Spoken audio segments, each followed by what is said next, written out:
I know. I mean, he's had this glow about him this whole tournament.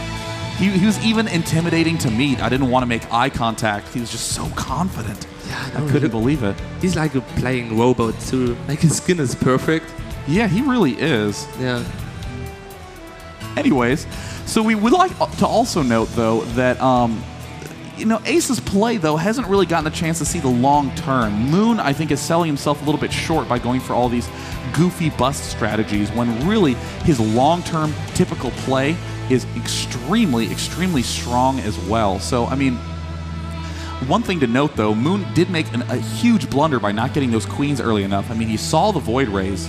He knows his opponent didn't have a Cybernetics core and was low on gateways. Of course, there's going to be almost only air units incoming. Yeah, and he could have taken out the Nexus a lot earlier instead of chasing around with his probes. I think if he doesn't go for the bust at all, just kills the main and expands and goes into late game, he's in a very good shape. Definitely, definitely. And it looks like Moon now is currently down 1-2, needs to win 2 games to win this championship. Ace just 1 game away from first place spot. Station. So let's give a cheer for these players to give us at least one more good game. Let's hit it.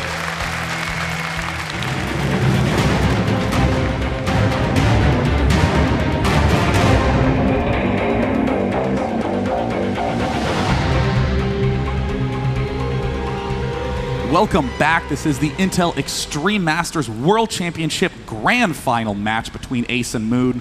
I am Day9 from youtube.com/Day9TV, joined by the little one from Team Liquid. TLO, how do you think Moon is going to have to play to pull a victory on Scrap Station? Well, I think he's going to have to play exactly how he was playing against... Who was it? Now I'm forgetting myself. Anyways, Ace is going to have to play the same way he played against that one guy who had hair. Yeah, exactly. I think he has to play his Hydra drop style on this map. It should be extremely effective. Yeah, I do think that Hydra play, actually any Hydra play that Moon does is going to be quite strong. He just knows exactly how and when he can be aggressive. And interestingly, Moon sending out an early drone scout, I'm almost hoping he does the, if he does the hatchery evolution chamber trick, that would be so awesome. Oh my gosh, that would kick ass, Dario. For any of you who don't know what I'm talking about, you can build a hatchery here, cancel it, and then there's a little bit of creep where the hatch was, and then you can throw down an evolution chamber there and block it. Looks like Moon's getting ready to do that. Ace doesn't want that to happen. It looks like there's the scout for Moon heading into the main. Doesn't see too much of anything, and it wants to bounce back to the expansion. It's all kind of gonna come down to how Ace is gonna micro his probe. And it looks like Moon does get the first whack off, so we're going to see that he's trying to do a little bit of damage first, and it looks like the second probe's going to come in, and no, doesn't manage to take it down. And there's a pool coming for Moon now. He's not going to go for hatchery first. Maybe he can delay the forge and the buildings just a little bit with his drones to get in time. Indeed, we do see that spawning pool going down right now, so he maybe can put a little bit of pressure back on. I mean, from Ace's point of view, Ace was so focused on making sure that he didn't get hatch Evo chamber blocked that he was not really looking as much into this main, and it looks like that forge is going to be quite late to get thrown down. So let's see if Moon, it looks like Moon is going to be gearing up to build that hatch. It does end up popping down, and Moon's going to be throwing down some Zerglings almost immediately. Yeah, and here it comes 4 Zerglings for Moon, but it looks like Ace should be able to just build the second gateway to block it off again. And see, this is the kind of play that I really want to see from Moon. No gas geysers yet, just focusing on drones, focusing on economy, getting some Zerglings early, but mainly to nibble away at these backdoor destructible rocks, so that way he can force Ace to build another cannon and delay that build a bit. Yeah, exactly. Too many games against Ace. I've been seeing Zerg players going for a really early speed upgrade for Zerglings, but it really doesn't make sense against its style, because speed upgrade, as you pointed out, doesn't help against buildings. Yes, that is true. Buildings pretty slow in Starcraft 2 because they can't move. So the speed upgrade for the Zerglings is not going to be as effective against those. So I do like any sort of play that goes for a little bit faster of a layer, a little bit more of a drone-oriented build. The only reason you really want to get those speed Zerglings out ultra quick is to pick off probes that are building pylons to prevent warp gate pushes. I'd even more like to see a third expansion really quickly by Moon. I think it's going to be extremely effective against this style. Looks like Moon is even sending an Overlord here to the left. Again, one of those little backup Overlords in case you want to morph it into an Overseer later, poke in there, or if more Nidus Worm action is called for, you can use that single Overlord. Ace currently only building probes, just playing very, very smart, very calm. He's not even building a cannon here because he doesn't just see a threat yet. Yeah, I mean, it's going to take quite a bit until 1 or 2 Zerglings are going to take down the rocks. So he's just being super patient and completely in control. Zergling speed going down for Moon. Again, I'm not quite sure how much I like that.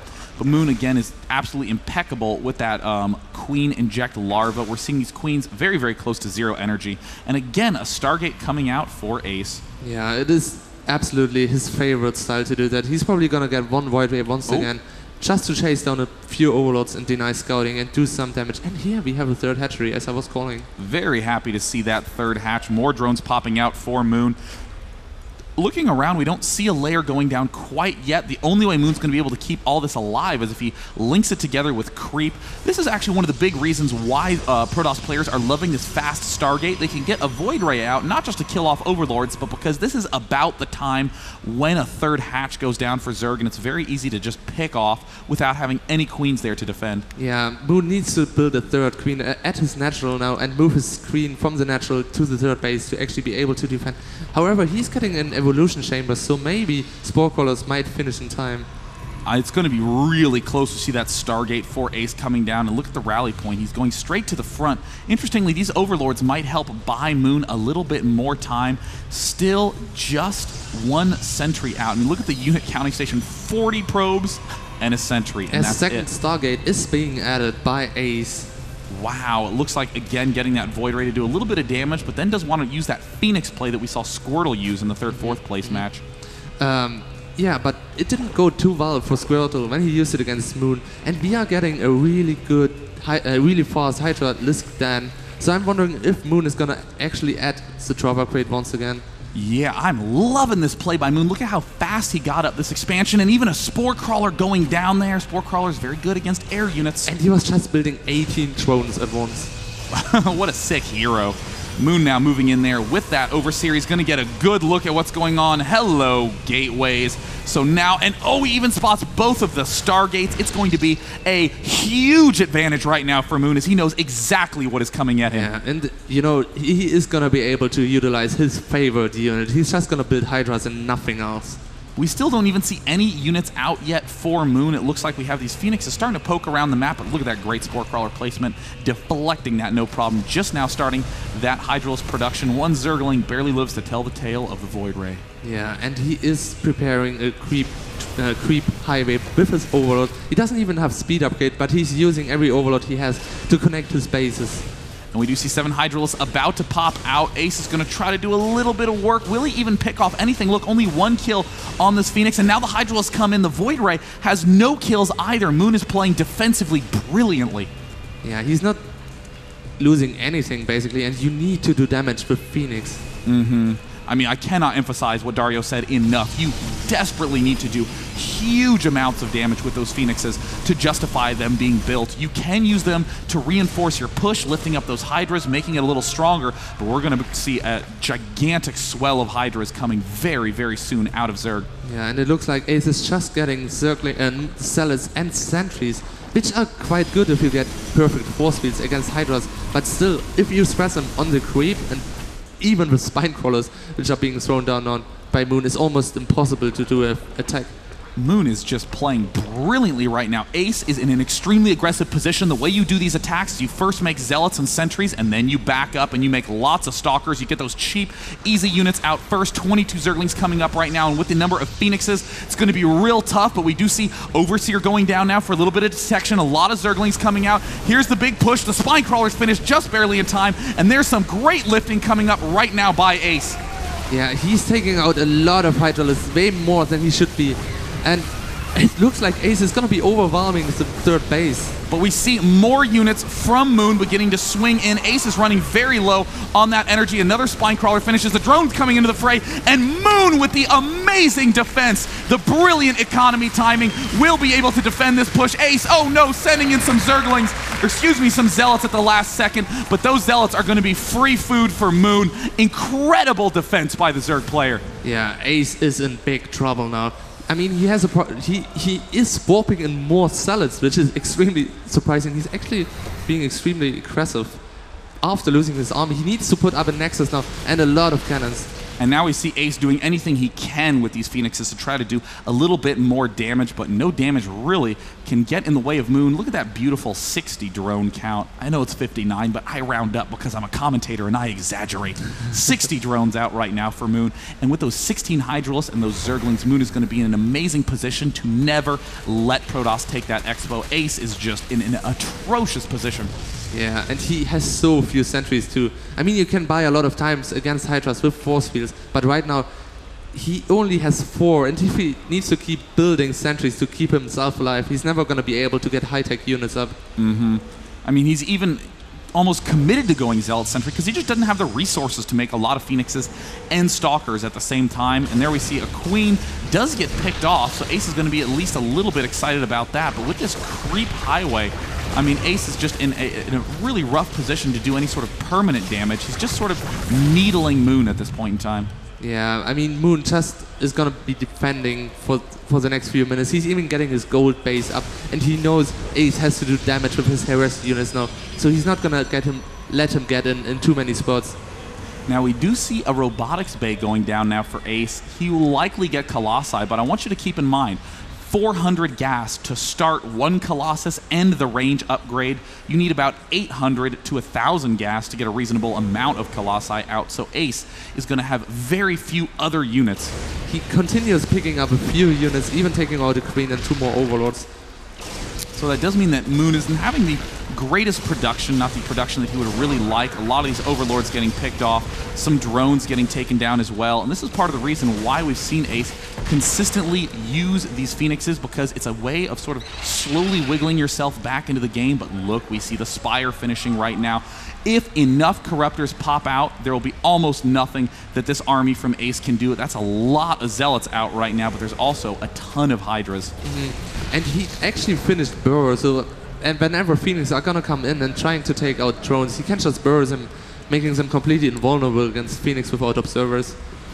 There's the Colossus, there's the range upgrade going down right now. Notice that we see no real other gas units able to be made other than those Phoenixes. Look, only 4 sentries and 20-some Zealots there at the expansion. Phoenix is continuing to poke around and just be annoying. 4 Corruptors finally get started, and the real problem is that Moon just cannot seem to get enough supply to start a ton of Corruptors. There he finally does, and will need to make a lot of Corruptors if he wants to be able to stop that Phoenix army. Yeah. Ace is actually almost ahead in supply. For a second he was, and which is extremely surprising. Oh no! 19 drones getting made by Moon. I think that might be a little bit too overeager. He's going to have a lot of units coming out soon. He's going to have a good economy, but Ace is in an all-in position. Ace can only win with a big 2-base push. Yeah, it is going to be 150 army supply by Protoss against only 115 of Zerg. I cannot believe that Moon made that many drones at that key point in time. We see Roaches coming up right now. How is he going to end up getting enough Corruptors? 4 more Corruptors being built. That will bring his Corruptor count up to 8. But we see that second Colossus about to pop out. Ace might be gearing up for a push right now, and he is. This could be just devastating for Moon, who had a huge lead all game long. Yeah. Ace has a ton of Zealots. He needs to place his force fields perfectly, trapping in all the Hydralisks so Zealots can actually reach them. We see some Roaches popping out right now for the Zerg player. Those are going to be very essential against those Zealots. The 4th base of Moon running brilliantly. Ace, everything is coming down to this moment. Oh, he disagrees. And he's like, absolutely not. I'll take an expansion. Very good. All right, hold on. And everything's going to come down to a moment in just a second here. And there it looks like all the Corruptors are swinging in. The Zealots falling very, very quickly. Some amazing force fields. There's the wall of death of Zealots poking in there. The Phoenixes lifting up everything. The Corruptors take down the Colossi now. And the ground army from Ace evaporates. Moon with the amazing defense again, showing us how smart that 19 drone play was. Moon with the solid game plan. is able to thwart this effort from Ace to pull himself back into the game. There's the Hydrals continuing to pick off those remaining Phoenixes. The numbers are dwindling rapidly, and we see 17 more Hydrals coming out onto the field. Yeah, Ace needs to go back to his natural. He actually wanted to try to get a third base right after his attack, but that didn't work out, obviously. And he's gonna be retreating and sitting in his natural for a really long time, not being able to be aggressive at all. Moon just has extraordinary Hydralisk numbers, has done an amazing job managing this game. There's the third base attempt. Ace now has a bunch of Stalkers, but look at all the corruption on those Phoenixes. See you later, Air Army. Ace now pulling back with his Stalker Colossus Force, but there's the good game. Moon pushes the series to set 5.